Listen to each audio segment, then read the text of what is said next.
রাধে রাধে, কেমন আছো তোমরা সবাই? আশা করি ভালো আছো এবং আমিও খুব ভালো আছি। আজকে চলে এলাম আর একটা ছোট্ট মিনি ব্লগ নিয়ে। আজকে 31 ডিসেম্বর 2024 সালের একদম শেষ দিন। তো প্রত্যেকটা বছরই তো আমাদের ঘরে বসে সে কাটে, কারণ যেহেতু আমরা হাউসওয়াইফ, আর তাছাড়া বাড়িতে মানে আমাদের লাইফটা একইভাবেই কাটে সারাটা বছর। কোনো নতুন কোনো প্ল্যান থাকে না।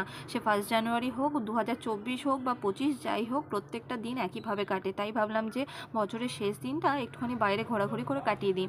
মা আর বোন এসছে, তাই সবাই মিলে বাচ্চাদেরকে নিয়ে চলে এলাম বর্ধমানের 108 শিব মন্দিরে। আর মন্দিরটা ভীষণই সুন্দর।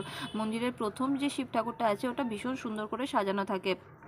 আর রাশিরুমি দেখো ভীষণ দুষ্টুমি করছে ওখানে গিয়ে। আর মন্দিরগুলো আমরা প্রত্যেকটা মন্দির ভালোভাবে ঘুরে ঘুরে দেখলাম। আর আজকের দিনটা খুব ভালোভাবেই কাটলো। তো আশা করি ঠাকুরের নাম করেই বছরটা শেষ করলাম, আর শুরুটাও সেটাই করব।